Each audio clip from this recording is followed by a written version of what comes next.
Hey everyone, welcome to the channel. Before we get started, don't forget to like and subscribe.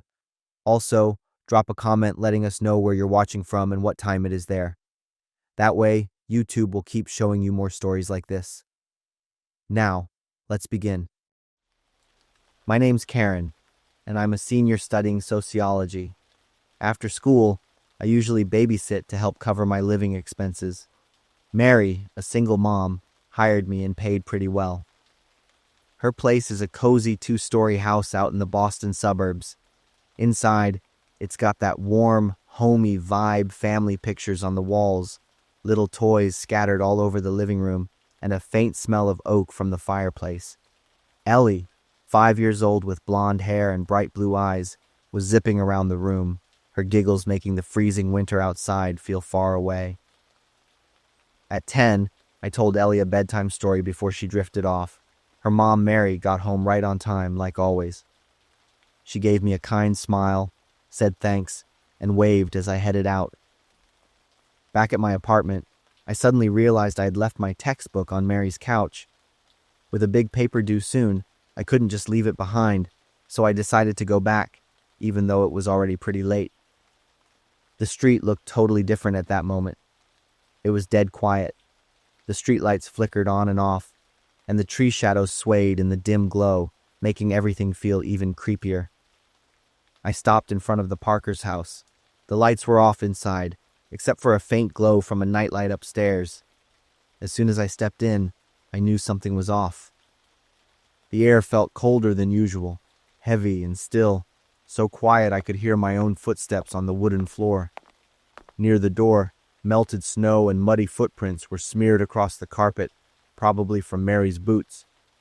Just as I turned around with my book in hand, I caught a glimpse of a figure moving past the second-floor window. My heart started racing, my fingers tightening around the book like it could somehow protect me. Back in the car, my phone lit up with a call from Mary's number. Her voice was shaky and weak. "Karen, are you still here?" I quickly told her I'd just come back to grab my book. "You shouldn't have come in." The line suddenly cut out. Mary's voice was barely a whisper before the call dropped. I sat frozen in the car, my stomach twisting with worry for Ellie. I decided to call the police. While waiting for them to show up, I stepped out scanning the windows. Footprints in the snow led straight from the backyard to Ellie's window. The police got there fast, moving in toward the house. Through the dim glow from Ellie's room, I could see him, a tall guy holding a rifle, creeping from corner to corner. Mary was tied to a chair, her mouth gagged. Ellie sat on her mom's lap, her face red and puffy from crying, tiny hands clinging to Mary's neck. I had to look away when I saw their terrified eyes. The police surrounded the house. A SWAT team geared up and moved toward the back door, while the team leader got on a loudspeaker, stalling for time. The guy inside didn't waste any time. He shouted his demands: car, cash, a clean getaway. If they didn't give him what he wanted, he'd start with Ellie first. I gasped, my mind spinning.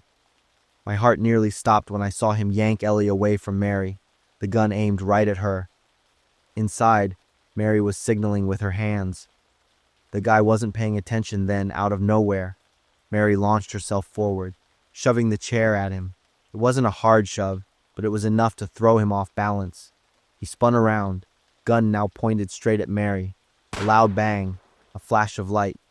Mary's scream cut through the night, sending a chill through everyone. I shouted in the patrol car, "They need help. Please, do something." Then all hell broke loose. The SWAT team stormed in, smashing through the ground floor window, bursting through the back door, tossing flashbang into the living room.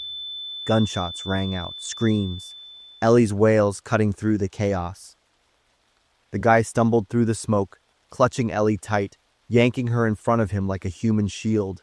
He was yelling non-stop, gunfire erupting wildly, bullets flying in every direction. Then a bullet hit his hand. His grip loosened. The gun clattered to the floor. An officer rushed in, tackled him to the ground, and cuffed him while another officer carried Ellie out.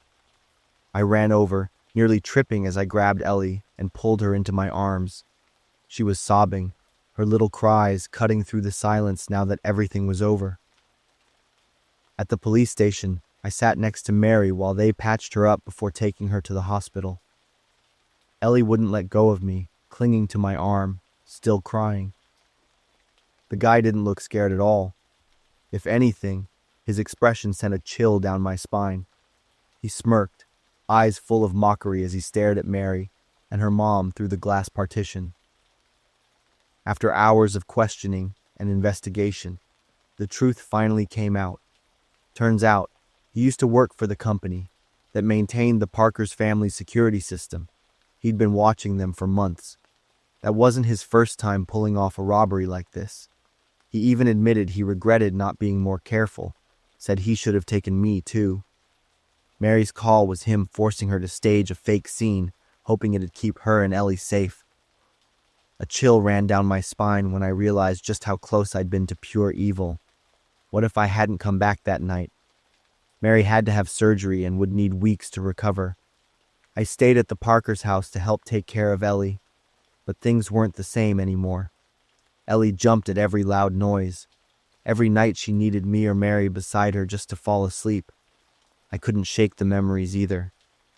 Mary getting shot, Ellie's cries, the cold, empty look in that guy's eyes. It all kept replaying in my head. I tried to push it away, but some nights I'd jolt awake from nightmares. One day, as light snow started falling, I stood by the window, watching the flakes drift down. Ellie came over and tugged my hand. For the first time in weeks, she smiled, really smiled. "I'm not scared anymore," she whispered. But I knew the truth. Neither of us would ever forget that night. It was a reminder that even in the safest places, danger can be lurking. And sometimes, it's the tiniest gut feelings that end up saving the things that matter most. I'm Claire, a 22-year-old senior at Kent State. Back in my second semester of freshman year, I babysat in the evenings to make some extra cash. That ended up being both my first and last part-time job, because it was straight up traumatic. This happened 3 winters ago. The Smith's house sits in a quiet neighborhood out in the Ohio suburbs. The roof was covered in snow, and the warm yellow glow from the windows made it look super cozy. Inside, their 2-story house felt homey. The furniture was all neatly arranged, family photos lined the walls, and the wooden floors had this nice shine to them. I was looking after Max, their 3-year-old son, who was happily playing with his favorite teddy bear, his little eyes full of curiosity. I spent the evening taking care of him, feeding him, telling him stories, and putting him to bed. Max's room was small but cozy, the nightlight taking the edge off the cold outside.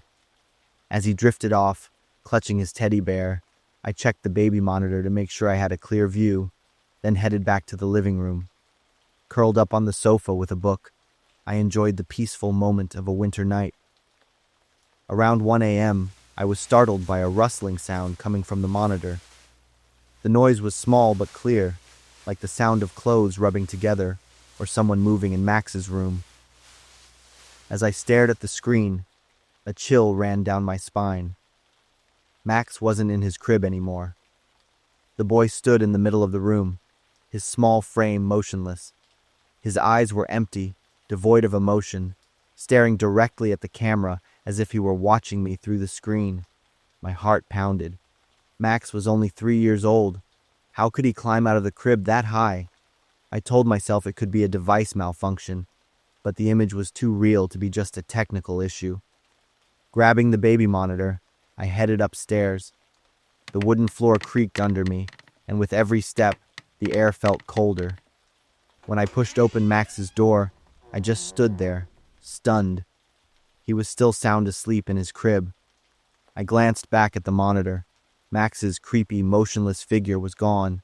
Now, it just showed him peacefully sleeping. I scanned the room, everything looking normal, except for one small thing. His teddy bear, the one he'd been holding, was now on the floor a few steps from the crib. I picked it up, placed it back in Max's hand, and tried to shake off the unease. Maybe the boy dropped the teddy bear while sleeping. But why was it so far away? Back in the living room, I couldn't shake the feeling that something was watching me. The cold sank into my skin, making my heart race. That eerie image of Max standing frozen in the middle of the room wouldn't leave my mind. About half an hour later, as I tried to relax, a loud noise came from upstairs. A child's giggles, mixed with light but hurried footsteps, as if Max were running around the room. I quickly walked up the stairs and opened Max's door. He was still lying there, fast asleep. But the window was wide open, and the cold wind blew in, making the curtains flutter. In a panic, I looked back at the monitor. The light from the camera flickered, and then suddenly, a blurry figure crossed the frame. It was taller than a child, moving so fast that I couldn't see it clearly. The next morning, I told Mrs. Smith, Max's mother, everything. She listened but seemed uneasy, her eyes awkward, and her forced smile made me feel like she wasn't too surprised. She said that Max had talked about a friend who played with him at night. This friend didn't like strangers, especially me. A chill ran through me, but Miss Smith just gave an awkward smile and said kids have wild imaginations. Then she mentioned hearing footsteps at night or finding windows open for no reason. Mrs. Smith revealed a detail that made my skin crawl. The house was built on the grounds of an old mental asylum that was demolished in the 1970s. The locals whispered that the land had issues, but the Smith family didn't believe in ghost stories. They stayed because they had never encountered anything truly dangerous, at least not until now. After that night, I decided to quit. Nothing dangerous happened, but that creepy feeling never left me, and I just couldn't do the job anymore. The Smith family decided to move a few months later. One day, when I happened to run into them in town, Mrs. Smith said that Max still talked about his friend. He said the friend was sad he left. Sometimes, Max even said he saw the friend standing outside the window, watching him. I still don't know what really happened that night, but every time I think back, I can't shake the feeling that someone's still watching me from the shadows. The cold, Max's empty eyes, and the blurry figure on the baby monitor, they still haunt me to this day. I'm Mandy, a 37-year-old single mother with a 5-year-old daughter. My sister is Julia, and she has a baby boy who is just 3 months old. This painful story happened 6 years ago, and it caused my sister to undergo psychological treatment for a whole year afterward. In the winter of 2018, on a Thursday, I received a call from my sister, inviting me to dinner and then to do some shopping for Carrie, her son. The itinerary for that evening was as follows. I picked up Julia. We were going to pick up Carrie. Then we stopped by the laundromat because I had a few items to pick up, went to dinner, and finally went shopping. I drove with my daughter to pick up Julia at her office, and then we headed to pick up Carrie. This time, we weren't picking up Carrie from the babysitter's house. She arranged for us to meet at a McDonald's on the street, where she was having dinner with her boyfriend. I stayed in the car while Julia went inside the restaurant to pick up her son. They chatted for a while, quite happily, and the babysitter even leaned down to blow a kiss and say goodbye to the little boy. We left after about 10 minutes at McDonald's and continued on to the laundromat. My daughter was very excited to meet her little brother. She immediately rushed to the portable crib where Carrie was. "Be gentle, sweetheart. Your little brother is fast asleep," I warned my daughter. She nodded in agreement, just sitting there, watching her brother, while Julia and I exchanged happy smiles. At the laundromat, Julia placed Carrie on the table, and I told my daughter to keep an eye on her brother. About 10 minutes later, my daughter suddenly burst into tears. I rushed over, knelt down in front of her, and kept asking what was wrong. She was crying and pointing at Carrie's crib, leaving Julia and me very confused. "What's wrong, sweetheart?" I asked my daughter patiently and gently. "Dead," dead. The two words my daughter uttered left my sister and me in shock. I immediately checked on Carrie. He was wearing a snug, full-body outfit with a high zipper. The babysitter must have dressed him before taking him outside. Carrie's lips were tightly closed and turned purple. He wasn't breathing anymore. Julia panicked and pushed me away. She began performing CPR on her son. My daughter's cries only added to the chaos and panic of the situation. I picked up my daughter and called the police. We're at the laundromat at 923 on 3rd Street or Merrill Street. I'm not sure. Please come here immediately. My nephew has stopped breathing. As soon as she heard me calling the police, Julia started crying while she continued to perform CPR on Carrie.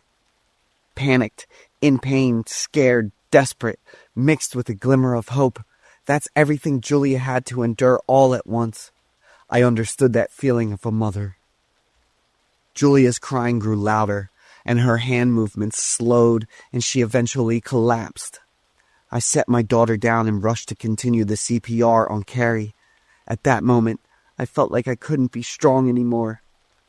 The little boy's body was cold. About 10 minutes later, the police and the ambulance arrived at the same time. According to the autopsy, Carrie suffered a severe head injury from a blunt object, and his pelvis was fractured and dislocated. It's horrifying for a child just 3 months old to have to endure such pain. The first person the police would definitely interrogate was Carrie's babysitter. Her name is Tabby, a 28-year-old babysitter who is 5 months pregnant. That unusual woman pretended to cry for Carrie when she was being interrogated by the police. She kept crying and then laughing, claiming that she had no idea Carrie had passed away. The surveillance footage from the McDonald's showed Tabby and her boyfriend having dinner, and she carried Carrie's crib with an incredibly indifferent attitude. But in reality, the little boy had already passed away. What she was carrying was just a cold corpse. Tabby had a history of child abuse and neglect, and Julia was filled with regret and deep sorrow for not having researched properly before entrusting her son to a villain. 3 years ago, a terrible incident happened at the home of Mia and Henry. They live in an upscale area in Cambridge, Massachusetts. They have a 4-year-old son, Mike. The couple, Mia and Henry, have a large company, always busy with customers and contracts. However, they still try their best to spend some time with their son. Mike is a lively boy, very emotional and understanding. The horrifying story happened in August. Mia and Henry have a business schedule of about 1 month in Ohio. After researching many profiles on Care.com, Mia liked a girl named Emily. Emily had 3 years of experience as a nurse and 2 years as a babysitter. Emily was invited to come to the house by Mia and Henry. The couple observed how Emily took care of Mike for 2 days before they went on a business trip. Mike and Emily got along quite quickly. The boy listened to Emily very much, which made Mia and Henry feel pretty secure and confident. The couple also did not think about installing any more surveillance cameras in the house. They left Mike with an iPad for communication. While on business trips, Mia and her husband often called home to update on Mike's situation. "Hey, little buddy, you've got anything fun today?" Mia said on the phone with a gentle voice. "I eat very well, Mom," Mike answered innocently.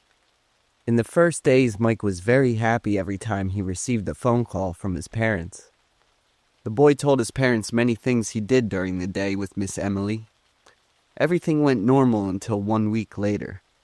Mike suddenly became timid. One time the person who picked up the call was not Mike, but Emily. The boy did not dare to talk and appeared extremely scared. "Mike, come here quickly. Mom and Dad are talking to you," Emily said softly. Mike immediately approached, holding the iPad but not looking at the screen, at Emily instead. Mia and her husband promised Mike that they would finish work soon and going to buy many toys for Mike. Hearing his parents comforting him, Mike suddenly burst into tears. The boy kept asking for his mother. Mia was worried when she saw Mike's emotional turmoil. Emily picked Mike up to comfort him, told Mia and her husband to rest assured, then turned off the phone very quickly. Another time, Mia and Henry were worried when they saw large bruises on Mike's face and hands. When his parents asked what was wrong, Mike refused to speak, just looked down. Emily explained that Mike was playing without paying attention and fell down. Emily told the couple to rest assured because she knew how to make bruises heal quickly. Mia and Henry found it strange because Mike had always been very good, didn't run around and never got hurt while playing. During the last 2 weeks of the business trip, Mia and Henry called Mike more often. But Emily will be the one to answer the phone and give reasons why Mike doesn't answer the phone. Regardless of the time frame, Emily said Mike was sleeping. Another time, Mike was sitting at the dining table, but the boy turned his back. No matter what his parents called, he did not respond. Mia and Henry asked Emily to bring her iPad closer to Mike, but she refused. Emily said Mike needs to rest soon to calm his mind. The couple started to notice something strange about the babysitter. The next day, they could no longer contact Mike. The calls kept ringing until no one picked up. Mia and Henry immediately arranged their work and flew home. Around 8 p.m. they arrived home. Mia rushed up to Mike's room. Henry dragged his luggage into the house, called out to Emily, but couldn't find her. The couple entered Mike's room. The boy was sitting neatly on the desk near the bed. Mia saw Mike and happily ran to hug her son. "Mommy's home, son." Mike did not react. His body relaxed and fell back into Mia's arms. The small face had dried blood running down the forehead. The usually lively mouth was sewn shut, and the hands were tied in a folded position on the table. Mia collapsed on the floor, holding Mike tightly with her arms, trying to scream but couldn't, her panicked expression and tears streaming down her eyes. Henry ran to hug Mia and tried to help his wife stand up. Henry didn't cry, wasn't angry, didn't panic. There was a blank expression on his face. Henry called the police. Mike's body was examined, and it was concluded that the boy died from physical trauma to the head. Mia was so shocked that she had a stroke and had to be rushed to the emergency room. A warrant for Emily's arrest was issued statewide. After a week of searching, the police finally caught Emily. She shows signs of madness and loss of control. Through further investigation, Emily once showed signs of schizophrenic disorder. She had previously hidden her illness and constantly been overdosed on drugs. "That boy's so noisy, he should have sit quietly and stayed quiet forever." Those were Emily's terrifying words at the trial before she was sentenced to death. Mia regained consciousness and regained her health, but the shock was so great that she could not speak. Henry took Mia to San Francisco, California, a faraway place to start a new life. "We should have been more careful when hiring a babysitter, so this terrible thing wouldn't have happened,"